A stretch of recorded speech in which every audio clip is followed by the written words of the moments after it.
Olá, meus amigos do canal Spook Houses Casas Assombradas. É o Rodrigo aqui novamente, dessa vez para uma playlist especial Semana do Halloween. Isso mesmo, ao longo desta semana, muitos vídeos serão postados referentes a essa fantástica data, contando desde a história da sua origem, a criação, seus mitos, crenças e as manifestações relacionadas a esta incrível cerimônia. Então sentem-se, acomodem-se e se preparem para o primeiro capítulo dessa incrível viagem contando a história do Halloween. E é claro, bons sustos a todos!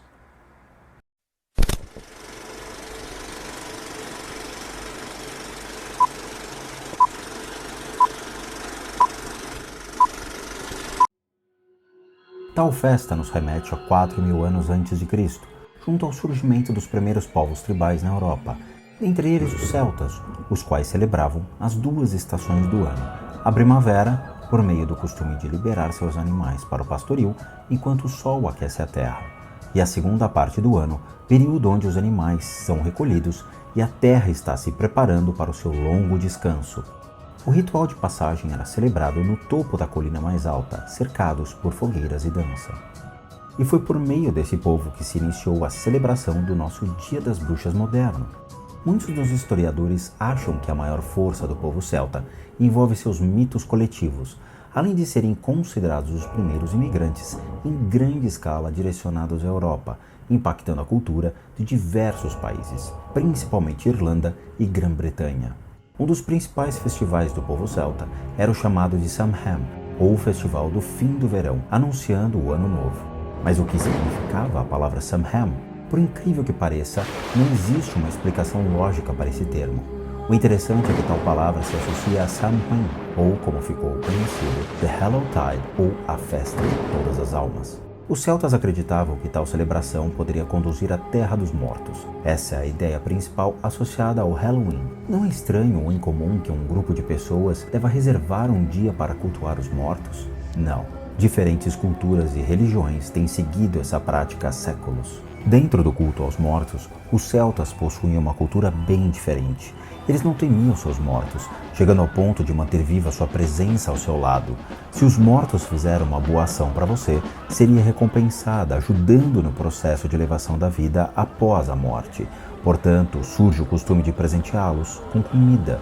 Esse tipo de ação foi mantido até os dias de hoje como um gesto de boas-vindas aos desamparados, trick or treat. O interessante é que, por meio de tal ideia, aqueles que se encontravam além da Terra dos Vivos poderiam fornecer informações sobre eventos passados ou futuros, dando origem à prática da adivinhação. Acreditava-se também que os mortos poderiam ajudar os vivos em questões práticas e espirituais. O curioso é que os conceitos modernos de demônios e diabos não faziam parte do sistema religioso celta, mas acreditavam em fadas e naqueles que habitavam a Terra dos Mortos, podendo espreitar o mundo dos vivos. Os elfos, por exemplo, não eram considerados maléficos, mas era muito diferente e muito perigoso mexer com eles. No mundo, por exemplo, temos o Festival das Almas, chamado de Obon, sendo comemorado no Japão em 13 de julho, no calendário lunar, ou 15 de agosto, calendário solar. No México temos El Día de los Muertos, ou o Dia dos Mortos, celebrado entre 27 de outubro e 2 de novembro.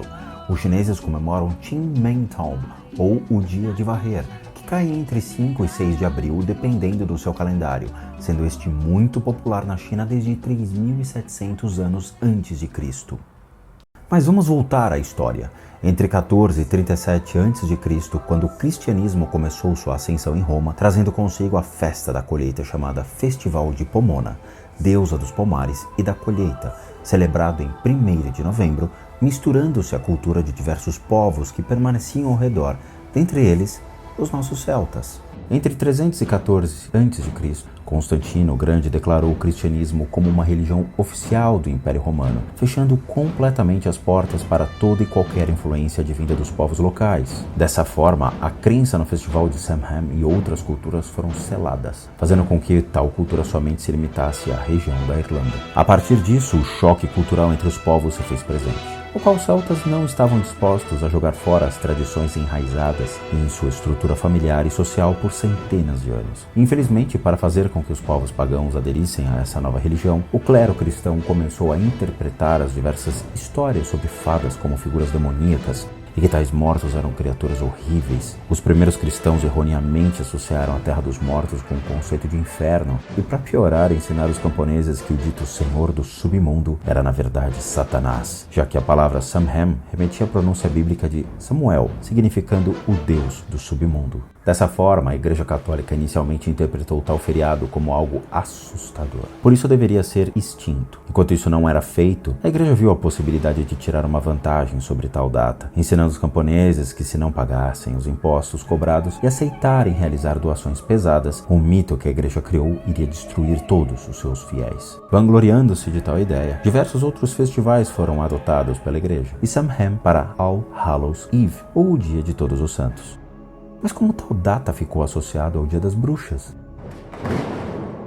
As mulheres celtas eram consideradas a base para a família e por isso não queriam desistir de suas tradições familiares e, aos olhos da igreja, tudo que não segue os ditames da igreja naquela época era considerado como maléfico ou do diabo. Dessa maneira, todas as mulheres celtas eram consideradas como filhas do demônio por estarem associadas a cultos e práticas de magia, associando a imagem de Samhain ao nascimento das bruxas. O curioso é que o Dia de Todos os Santos foi atribuído ao Papa Bonifácio IV, que dedicou o Templo Romano, o Panteão, consagrada como a Igreja da Santíssima Virgem e de todos os mártires em 13 de maio de 610 a.C.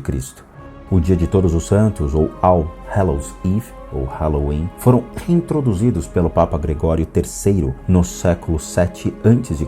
Mas a data foi alterada para 1º de novembro para agradar os pagãos que se recusaram a abolir a prática original de Samhain. Lembre-se que dia 31 de outubro foi a véspera do Samhain. E assim, os festivais da colheita, apesar da evolução do cristianismo, continuou se espalhando pela Europa. Sendo essa festa europeia, como ela entrou nos Estados Unidos? Nos Estados Unidos, a festa originou por meio de diversos colonos vindos da Inglaterra, Alemanha, Polônia, França e Escócia. Dentro de tais colônias, a Igreja Anglicana criou suas raízes, mas misturando elementos protestantes e católicos. Embora os anglicanos tenham retirado as imagens dos santos e as celebrações da colheita local, eles mantiveram o Dia dos Finados, mas uma segunda onda da Irlanda atingiu a América em 1720, trazendo os costumes do Dia das Bruxas, reforçando a prática de tais costumes. Entre 1820 e 1870, cerca de 7,4 milhões de pessoas entraram na América, advindo de países de todo o mundo. Cada grupo tinha uma tradição e cada um tinha um impacto sobre as tradições populares da América, fazendo com que cada cultura dentre as diversas regiões adicionassem tal cerimônia dentre seus diversos festivais. Essas pessoas trouxeram família e, com isso, a persuasão religiosa e costumes populares, incluindo suas práticas de Halloween. Muitos desses indivíduos se estabeleceram pela primeira vez em Boston, Nova York, Baltimore e Filadélfia. Os primeiros desfiles do Dia das Bruxas ocorreram em Anoka, Minnesota e Allentown, Pensilvânia, em 1921. A maioria das brincadeiras eram inofensivas, mas as coisas conseguiram sair de mão. Algumas crianças exageraram nas brincadeiras e as travessuras tornaram-se prejudiciais aos demais, como o roubo de fardos de feno, visando bloquear estradas, outros como amarrar latas de lixo e pendurá-las em postes, ensaboar janelas com banha. E para sanar isso, grupos de jovens utilizavam tal data para pedir prendas aos moradores, o que, de certa maneira, reduziria o vandalismo, dando origem ao costume trick or treat a partir de 1930. Mas nos anos seguintes, mesmo prevalecendo alguns grupos de vandalismos, em Nova York centenas de janelas foram quebradas, levando diversas cidades a retirarem do calendário o Halloween, mas foi a Segunda Guerra Mundial que tal celebração chegou a ser cancelada. Embora algumas comunidades aderiram à não comemoração, outras utilizaram o Dia das Bruxas como uma desculpa para elevar a moral pública, acreditando que havia uma necessidade real para afugentar os temores da guerra. Ao final desse terrível período americano, as comunidades e os grupos cívicos voltaram a ter um Dia das Bruxas mais seguro. Os desfiles e as comemorações voltaram e diversos esforços foram realizados pelas atividades comunitárias para tornar o feriado seguro para as crianças. Eventos patrocinados por empresas e pelo governo, aliado a grupos de caridade, incentivaram a prática de tais festas, passeios, jogos divertidos e inúmeros outros eventos, fazendo com que o número de crianças e adultos envolvidos no feriado saltassem a níveis surpreendentes, chegando ao ponto de Halloween ser tão importante quanto as celebrações do 4 de julho e o Memorial Day. Mas em meados da década de 1990, a Igreja Cristã Protestante declarou guerra ao Dia das Bruxas, associando a imagem de tal feriado aos maiores pecados humanos, consumo de drogas e outras situações violentas geradas pelos tempos modernos. Os cristãos radicais tentaram fazer a mesma coisa com o Natal, em torno da virada do século, mas não funcionou. A pressão popular falou mais alto e derrubou a força e a imposição da Igreja.